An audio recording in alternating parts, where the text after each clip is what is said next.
Salam sejahtera semuanya. Sebelumnya, perkenalkan saya Salma Wardatu Syahiroh. Biasanya orang-orang panggil saya Salma. Saya berdomisili di Tangerang, tapi untuk beberapa tahun ke depan menjadi mahasiswa perantauan walaupun tidak jauh-jauh amat.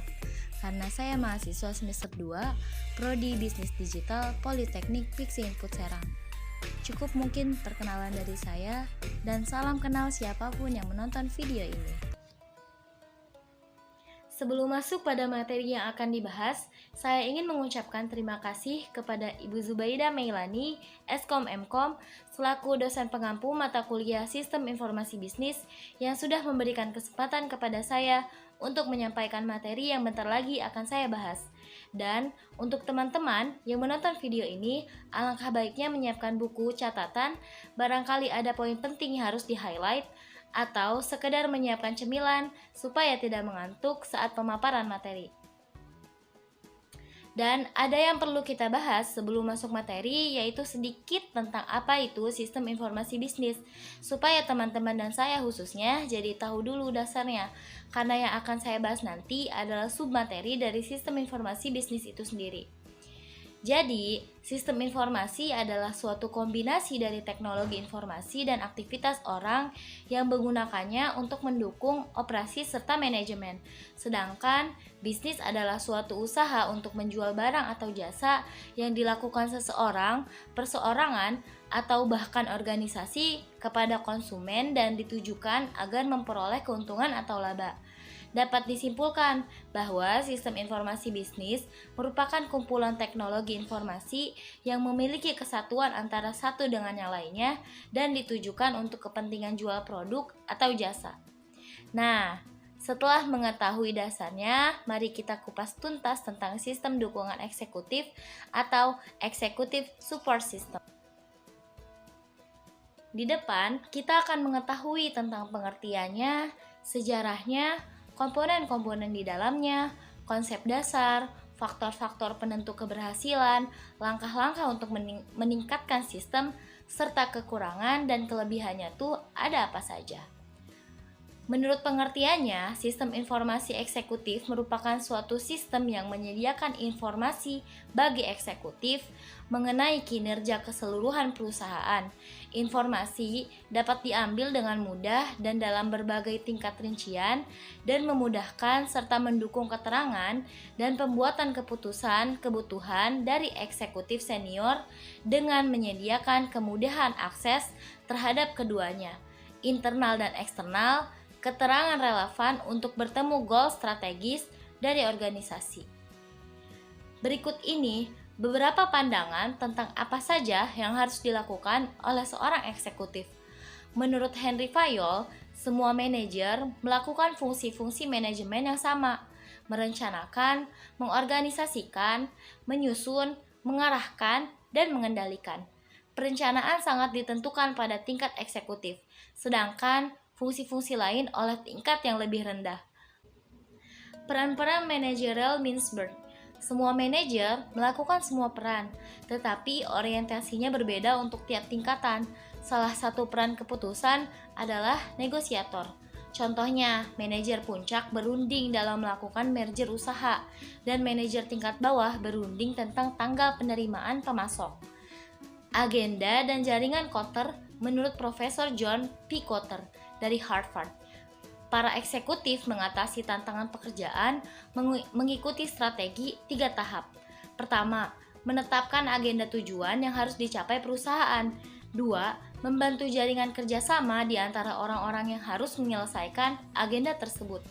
3, menetapkan lingkungan norma dan nilai yang tepat sehingga anggota jaringan dapat bekerja mencapai agenda tersebut. Alasan penggunaan dan pengembangan Executive Information System. 1. Tekanan eksternal yang berasal dari lingkungan di luar perusahaan dan bisa meliputi gejolak lingkungan serta persaingan yang meningkat. 2. Tekanan internal yang meliputi adanya kebutuhan akan informasi baru yang lebih baik dan lebih tepat waktu, adanya keharusan untuk mengelola organisasi yang semakin kompleks dan sulit untuk dijalankan, serta adanya kebutuhan akan sistem pelaporan yang lebih efisien. Ketiga, suatu bagian yang menyediakan informasi bagi eksekutif mengenai kinerja keseluruhan perusahaan. Sejarah sistem informasi eksekutif. Secara umum, sistem informasi eksekutif dikembangkan seperti mainframe, program berbasis komputer. Tujuannya adalah untuk melindungi sekumpulan data dan untuk menyediakan kinerja penjualan atau statistik riset pemasaran untuk membuat keputusan, seperti halnya petugas keuangan, direktur pemasaran, dan petugas eksekutif pemimpin. Objektif adalah untuk mengembangkan aplikasi komputer itu akan menyoroti keterangan untuk memuaskan eksekutif senior kebutuhan.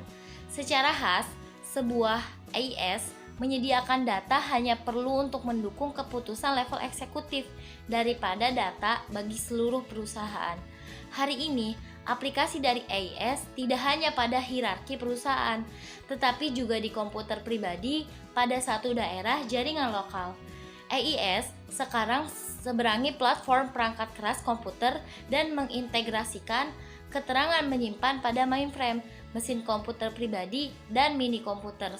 Sebagai beberapa perusahaan jasa klien mengadopsi sistem informasi perusahaan yang terakhir, karyawan dapat mempergunakan komputer pribadi mereka untuk memperoleh akses ke data perusahaan dan memutuskan data yang relevan untuk pembuatan keputusan mereka.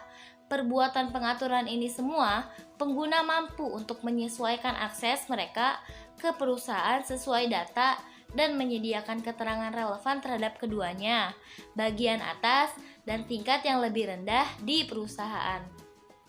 Komponen sistem informasi eksekutif.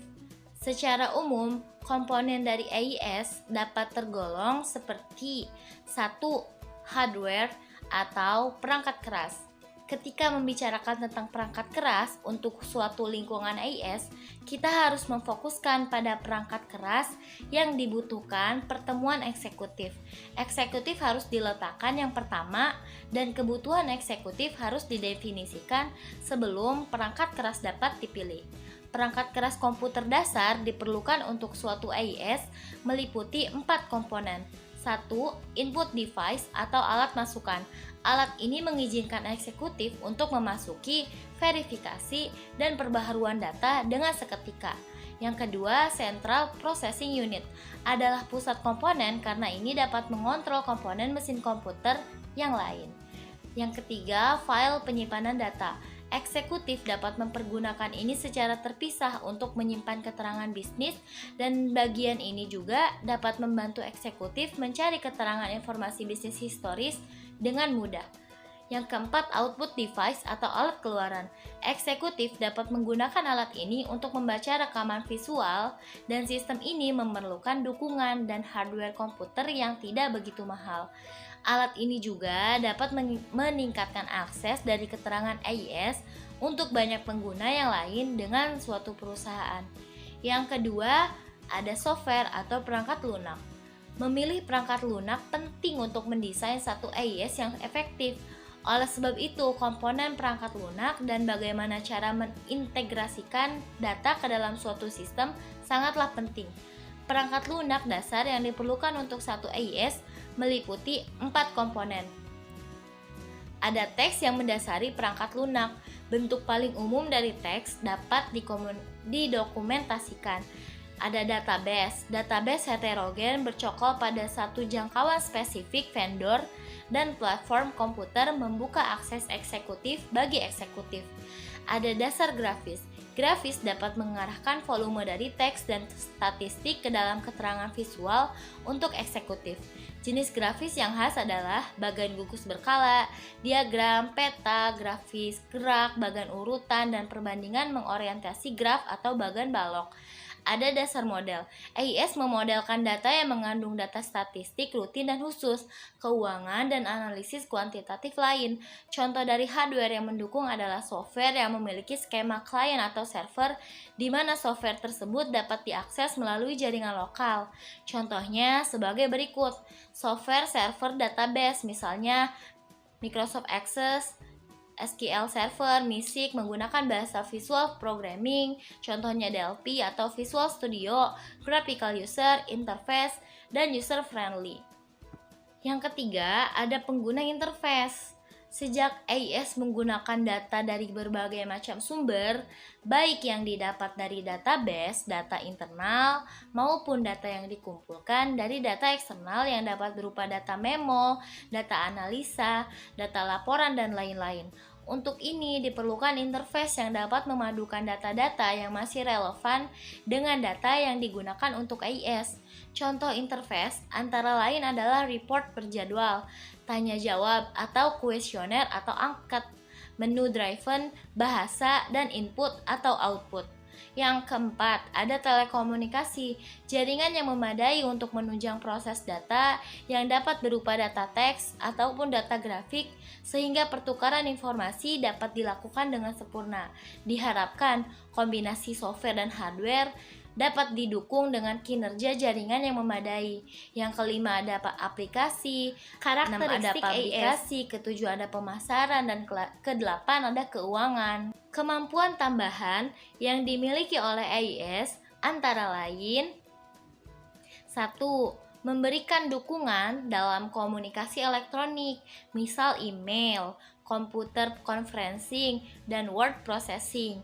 Kedua, mempunyai kemampuan analisa data.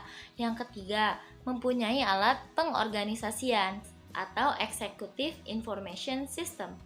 Karakteristik AIS meliputi 1. Dibuat untuk individual executive users. 2. Mengekstrak, menyaring atau memfilter, menyingkat atau melacak data yang penting atau critical data. 3. Menyediakan online status access status online, analisa tren, dan drill down, yaitu memungkinkan pemakai untuk mengakses kerincian atau data pendukung yang ringkas. Yang keempat, mengakses dan mengintegrasikan data internal dan eksternal yang bersifat luas. Kelima, bersifat user friendly. Untuk menggunakannya hanya dibutuhkan sedikit keterampilan tanpa pelatihan. Yang keenam, digunakan langsung oleh eksekutif tanpa perantara, penampilan informasi grafik, tabular, dan tekstual. Penerapan AIS, Executive Information System. Untuk menerapkan AIS berbasis komputer, ada 3 pertimbangan yang perlu dilakukan. Perlukah kita mengembangkan AIS? Jika jawabannya tidak, eksekutif cukup mengandalkan sistem yang ada sekarang. Jika jawabannya iya, maka eksekutif akan menyusun rencana dan tujuan pengembangan dari sistem yang ada. Hal ini tergantung pada masing-masing perusahaan. Apakah tersedia perangkat lunak produktivitas perorangan siap pakai atau pre-written personal productivity software yang memenuhi kebutuhan eksekutif? Jika ada, gunakan peralatan lunak tersebut. Jika tidak, maka eksekutif akan melihat seberapa pentingnya dan apakah akan menambah efisiensi jika dilakukan penambahan perangkat lunak. Perlukah kita membeli perangkat lunak AIS siap pakai? Jika iya, perangkat lunak tersebut bisa dibeli. Jika tidak, staf jasa informasi perusahaan menciptakan perangkat lunak AIS pesanan atau custom AIS software. Contoh-contoh perangkat lunak AIS siap pakai antara lain 1. Contoh perangkat lunak produktivitas perseorangan siap pakai adalah software umum yang dapat digunakan oleh setiap orang untuk mengembangkan aplikasi mereka sendiri. Contoh DBMS, paket spreadsheet elektronik, paket grafik, sistem manajemen proyek, perangkat lunak AIS siap pakai, khusus dirancang untuk memenuhi kebutuhan informasi eksekutif. Contoh software awal AIS yang dirancang untuk mainframe adalah Pilot Executive Software Inc. dari Boston dan Comsure Inc. dari Ann Arbor, Michigan. Sekarang software untuk PC sudah banyak ada. Konsep dasar sistem informasi eksekutif. Para eksekutif membangun AIS atas dasar konsep-konsep manajemen. Ada 3 konsep yang perlu dibahas, yaitu faktor-faktor penentu keberhasilan, manajemen by exception, dan model mental, dengan penjelasan sebagai berikut. Yang pertama, faktor penentu keberhasilan atau critical success factor adalah hal-hal yang menentukan keberhasilan atau kegagalan segala jenis kegiatan organisasi. Faktor-faktor ini dalam setiap perusahaan berbeda-beda, tergantung dari kegiatan yang dilakukan. Tahun 1961, di Donald Daniel dari McKinsey & Company menciptakan faktor-faktor keberhasilan. Faktor-faktor ini bervariasi dari satu perusahaan ke perusahaan lain. Untuk industri kendaraan bermotor, CSF, Critical Success Factor, yang diyakini adalah model jaringan dealer yang efisien dan pengendalian biaya manufaktur yang efisien. Sebagai contoh misalnya sebagai berikut.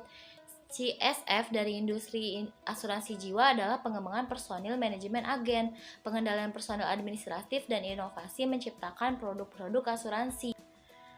Yang kedua ada manajemen by exception, perbandingan antara kinerja yang direncanakan dengan kinerja aktual, sehingga informasi dapat langsung didapat dan digunakan untuk menyelesaikan setiap permasalahan seperti perangkat lunak AIS yang dapat mengidentifikasi pengecualian secara otomatis dan membuatnya diperhatikan oleh eksekutif.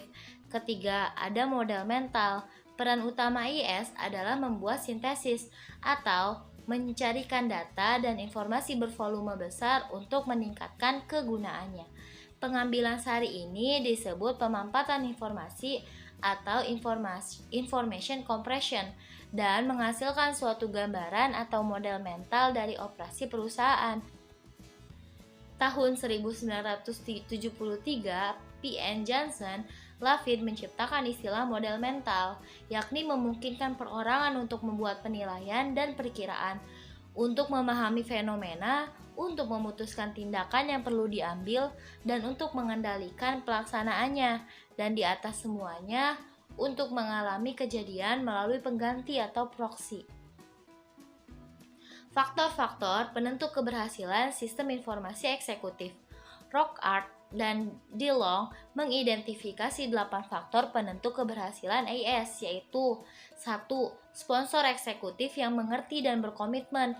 Eksekutif tingkat puncak, lebih baik CEO, karena harus berfungsi sebagai sponsor eksekutif AIS dengan mendorong penerapannya.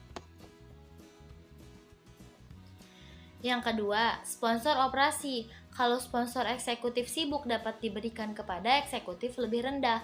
Misal, wakil presiden eksekutif. Sponsor operasi bekerja sama dengan eksekutif pemakai dan spesialis informasi untuk memastikan pekerjaan itu terlaksana. 3. Staf jasa informasi yang sesuai.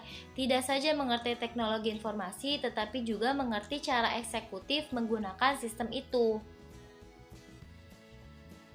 Yang keempat, teknologi informasi yang sesuai hardware dan software yang tidak lebih dan tidak kurang.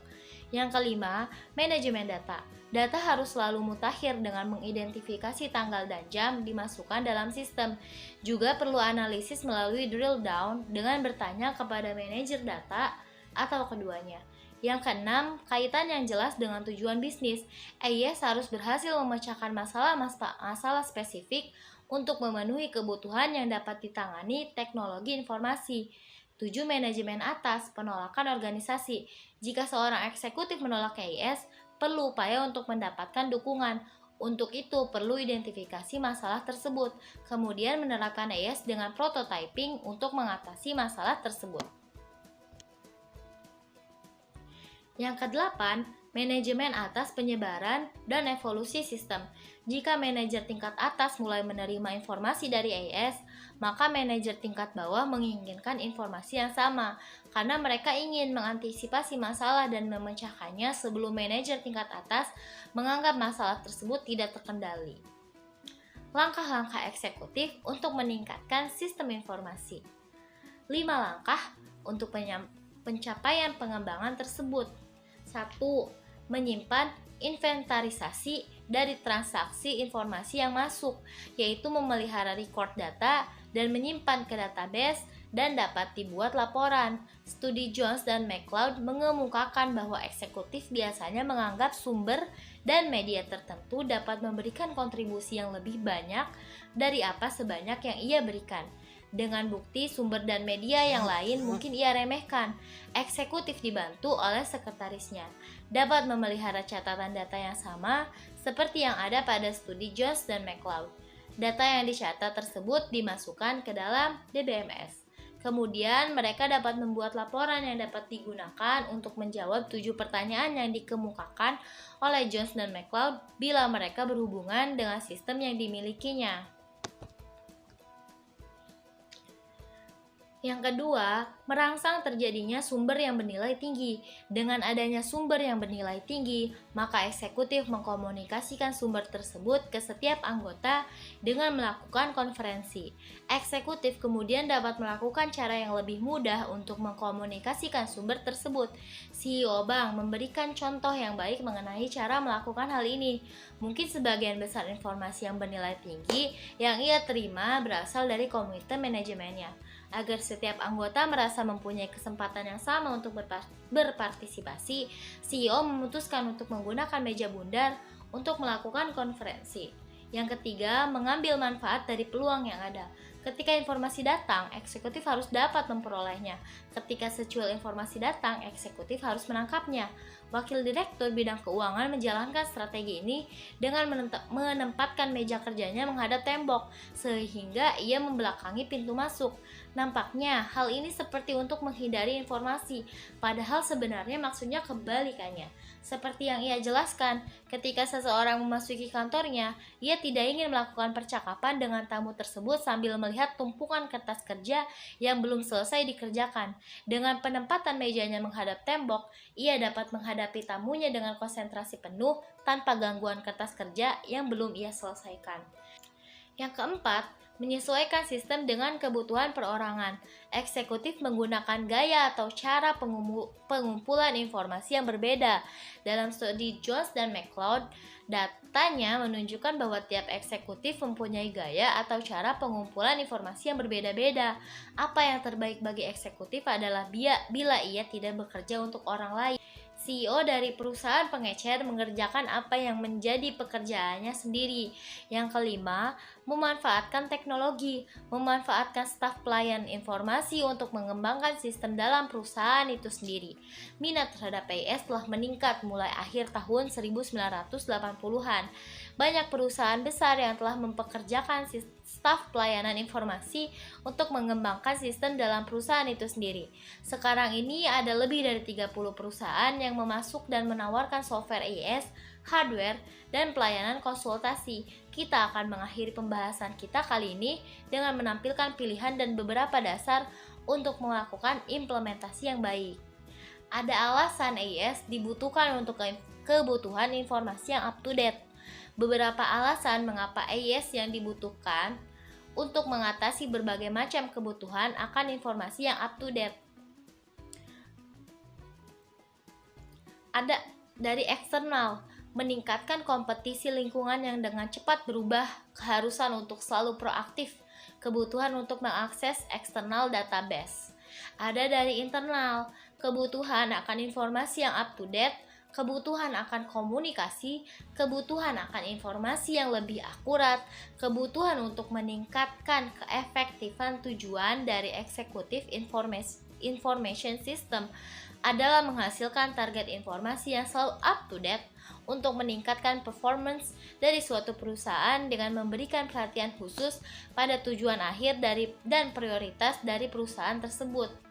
Kelebihan dan kekurangan sistem informasi eksekutif. Semua sistem memiliki kekurangan dan kelebihan, akan tetapi itu semua tergantung dari penggunaan dan pengguna. AIS pun juga memiliki kekurangan dan kelebihan sendiri. Pada postingan kali ini, saya membahas tentang kelebihan dan kekurangan sistem informasi eksekutif, di mana penjelasan sistem informasi eksekutif sendiri saya jelaskan pada postingan lain. Berikut kelebihan sistem informasi eksekutif tersebut. Pertama, mempermudah para eksekutif untuk menggunakan pengalamannya dalam dunia komputer. Selanjutnya, menyediakan pengiriman tepat waktu dari keterangan rangkuman perusahaan. Selanjutnya, keterangan yang disediakan semakin mudah dimengerti. Selanjutnya, biasanya menawarkan efisiensi untuk membuat keputusan. Selanjutnya, melakukan penyaringan data untuk manajemen, meningkatkan pemeriksaan keterangan,